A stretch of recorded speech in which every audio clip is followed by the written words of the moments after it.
CA देश में बस रहे लाखों शरणार्थियों को न्याय देने का और अधिकार देने का कार्य। जो विभाजन हुआ तब बांग्लादेश में 27% हिंदू था, 27%, आज 9% है। कहां गया? जबरन धर्म परिवर्तन कराया गया है। आतंक की फैक्ट्री जिस सोच के कारण जन्मित थी, जिस सोच के कारण चलती थी, वो सोच को पोषण करने वाला धारा 370 नरेंद्र मोदी जी ने नाबूद कर दिया। देश भर के शरणार्थी भाइयों बहनों को अपील करना चाहता हूं, ये इंडिया अलायंस है, कांग्रेस और उनके साथी गुमराह करेंगे, मत डरना। गुजरात भर से कई जिलों से आए हुए शरणार्थी अब तक कहलाते थे, आज से भारत माता के परिवार में आप लोग शामिल हो जाएंगे। ऐसे मेरे प्यारे भाइयों और बहनों, आप सभी का स्वागत है। मित्रों, आज मेरे जैसे समाज जीवन के कार्यकर्ता के लिए एक बहुत भावुक क्षण है, क्योंकि ये सीए सिर्फ देश के लाखों लोगों को, देश में बस रहे लाखों लोगों को नागरिकता देने का कार्यक्रम नहीं है। सीए देश में बस रहे लाखों शरणार्थियों को न्याय देने का और अधिकार देने का कार्यक्रम। और पास्ट में भारत सरकार, जो कांग्रेस पार्टी और इनके साथियों ने चलाई, इनकी तुष्टीकरण की नीति के कारण सन 47 से लेकर 2014 तक जो लोग देश की शरण में आए, उनको अधिकार नहीं मिला, उनको न्याय नहीं मिला। उनकी प्रताड़ना पड़ोसी देशों में तो हुई, क्योंकि वो हिंदू थे, जैन थे, बौद्ध थे, सिख थे, मगर उनकी प्रताड़ना अपने देश में भी हुई, यहां पर भी हुई। लाखों करोड़ों लोग, 3-3 पीढ़ियां हो गई, न्याय के लिए तरसते रहे, मगर एक इंडी अलायंस की तुष्टीकरण की नीति ने इस शरणार्थियों को न्याय नहीं दिया। और भारतीय जनता पार्टी के नेता नरेंद्र मोदी जी ने इनको न्याय देने का। मैं आज सीए के बारे में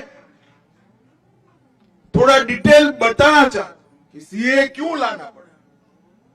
किसी भी देश का विभाजन धर्म के आधार पर नहीं होना चाहिए,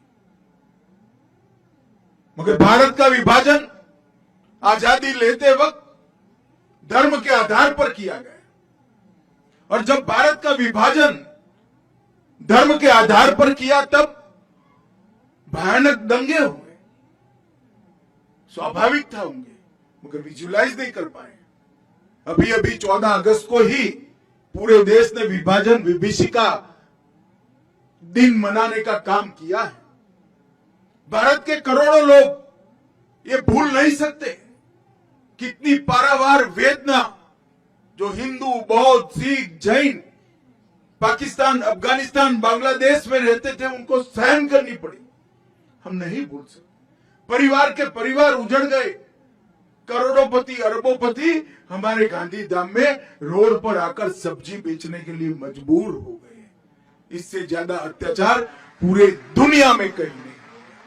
और उस वक्त विभाजन का फैसला तो किया, मगर जब ये परिणाम आने लगे, कांग्रेस के सभी नेताओं ने वादा किया था कि पड़ोसी देशों से जो शरणार्थी आते हैं, हिंदू आते हैं, बौद्ध आते हैं, सिख आते हैं, जैन आते हैं, उनको नागरिकता दी जाएगी। आपको भारत अपने यहां स्वागत करेगा।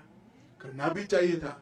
बड़ा उचित निर्णय कांग्रेस के नेताओं ने लिया था, मगर जैसे जैसे चुनाव आया, वो निर्णय से मुकरते गए।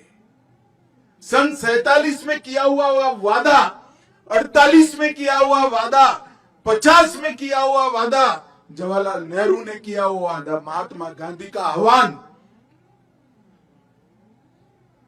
वो सब भुला दिया गया। क्यों?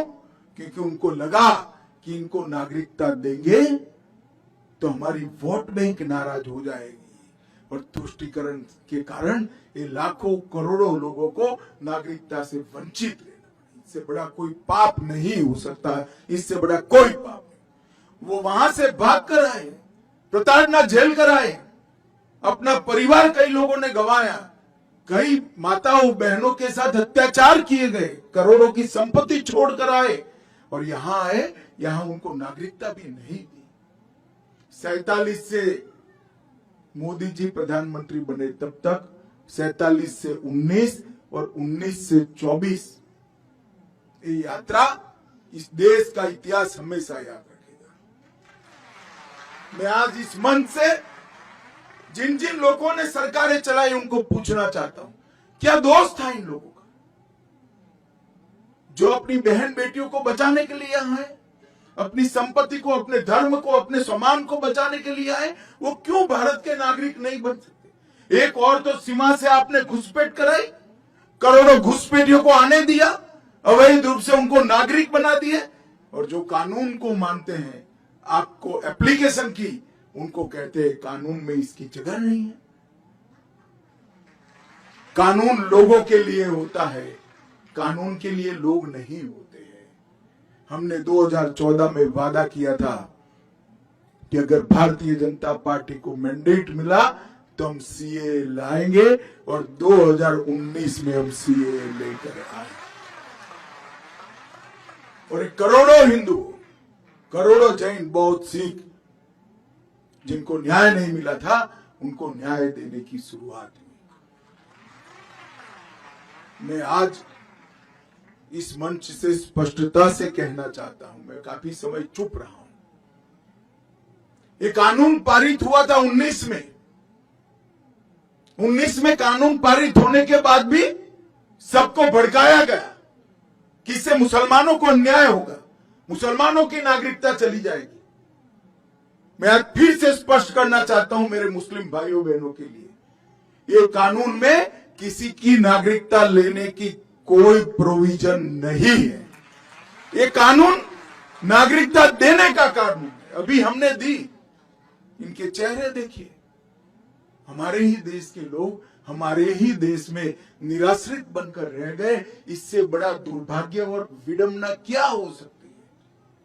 इतने सालों तक ये तुष्टीकरण की नीति के कारण ये नहीं हो पाया था। नरेंद्र मोदी जी ने 19 में कानून लाने का फैसला दिया और मुझे संसद में वो कानून को पारित करने के लिए रखने का सौभाग्य। 19 में कानून पारित होते हुए भी आज 188 परिवार यहां खुशहाल खड़े हैं। क्यों नहीं मिला भाई 19 से 24? आपको देश में दंगे कराए गए, अल्पसंख्यकों को भड़काया गया। और मैं आज स्पष्टता के साथ कहना चाहता हूं, ये अफवाहें फैलाई गई थी सीए की कानून से किसी की नागरिकता नहीं जाती। हिंदू, बौद्ध, सिख, जैन जो शरणार्थी मेरे भाई बहन आए हैं उनको नागरिकता और सम्मान देने का कार्यक्रम है, अधिकार। और आज भी कुछ राज्य सरकारें हैं जो लोगों को गुमराह कर रही। मैं आज मंच से देश भर के शरणार्थी भाइयों को कहता हूं कि आप बेझिझक एप्लीकेशन करिए, नागरिकता प्राप्त करिए, आराम से करिए। इससे पास्ट में अगर आपकी नौकरी है तो वो चालू रहेगी, आपका मकान है वो आपके नाम पर ही रहेगा, आपके सारे काम जो है वो रिट्रोस्पेक्टिव इफेक्ट से सुधारने। इसमें कोई क्रिमिनल केस का प्रोविजन नहीं, सबको पार्डन दिया गया है। और पार्डन इसलिए लिया है कि सरकार के कारण ये देरी हुई, आपके कारण नहीं हुई। मैंने अभी बहन को पूछा कब आई आप, तो 95 में आई। 95 से अब तक किसने देरी की? वो तो तुरंत चाहती थी मैं भारत की नागरिक बनूं, मगर किसने नहीं बनने दिया? सरकार ने कहा। इसीलिए सिटीजनशिप अमेंडमेंट एक्ट लाना पड़ा। और आज मुझे बड़ा दिल में बहुत संतोष है कि मेरे ही राज्य में आज 188 परिवार मां भारती के परिवार बनकर, हमारे भाई बहन बनकर, हमारे साथ सम्मान के साथ। और मैं आज अपील करना चाहता हूं देश भर के शरणार्थी भाइयों बहनों को, कोई भी गुमराह करे, कोई भी पार्टी करे, मैं पार्टियों का नाम नहीं लेना चाहता, मगर आप मत मानिएगा। ये कानून आपको न्याय देने के लिए है। आपके साथ जो अत्याचार हुए हैं, इसकी क्षमा के साथ परिमार्जन के लिए आपको सम्मान देने का कानून। जो विभाजन की विभीषिका को झेले हैं और बाद में भी जो वहां रहे, आज हमें पूछते थे संसद में मुझे विपक्ष के मित्र, क्यों ये कानून, क्यों ऐसा? मैं आज उनको कहना चाहता हूं, जब विभाजन हुआ तब बांग्लादेश में 27% हिंदू था, 27%, आज 9% है। कहां गया?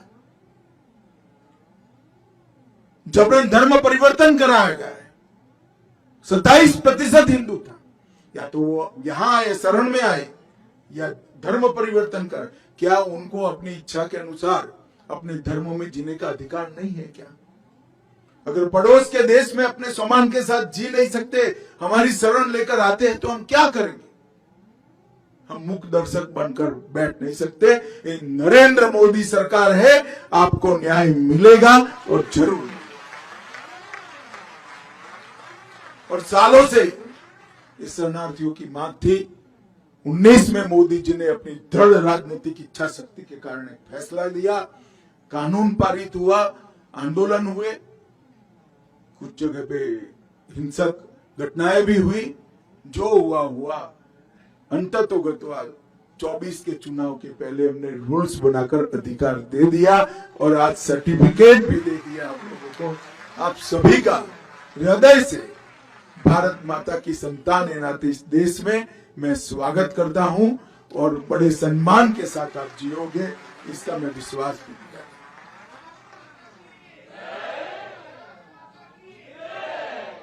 मित्रों, नरेंद्र मोदी जी जब भारतीय जनता पार्टी ने उनको देश के प्रधानमंत्री पद के उम्मीदवार के रूप में नामित किया, तब मोदी जी ने इस देश की जनता को कहा था कि इस देश का लोकतंत्र परिवारवाद से पीड़ित है, जातिवाद से पीड़ित है, तुष्टीकरण से पीड़ित है और भ्रष्टाचार से पीड़ित है। ये चारों नासूरों को नरेंद्र मोदी जी ने 10 साल में उखाड़ने के लिए अथक प्रयास किया। परिवारवाद के खिलाफ 15 अगस्त को उन्होंने घोषणा की, अपील की है।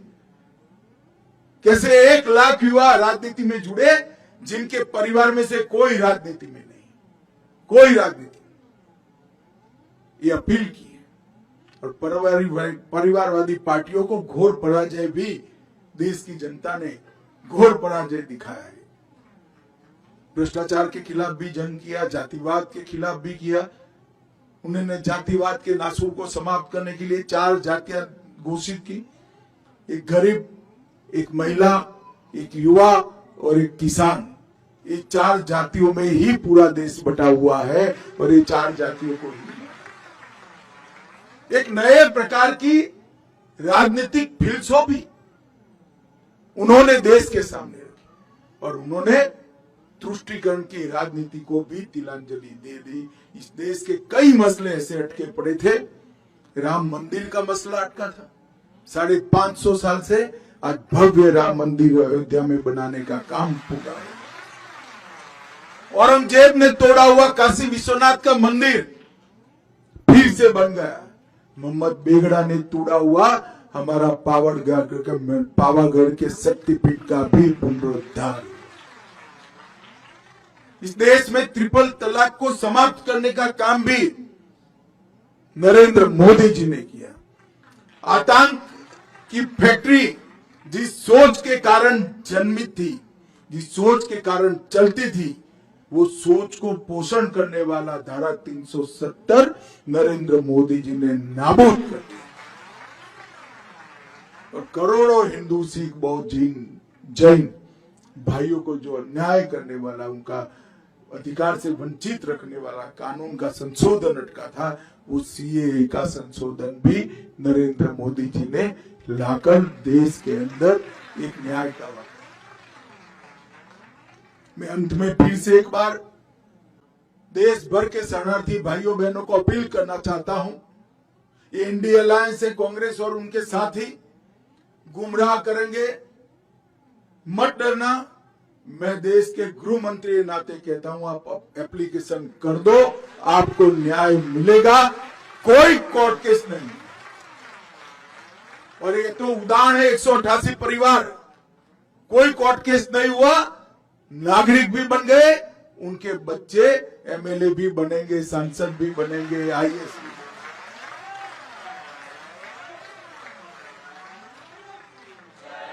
जो लोग गुमराह कर रहे हैं उनको मालूम होना चाहिए कि आप इनके साथ अन्याय कर रहे हो।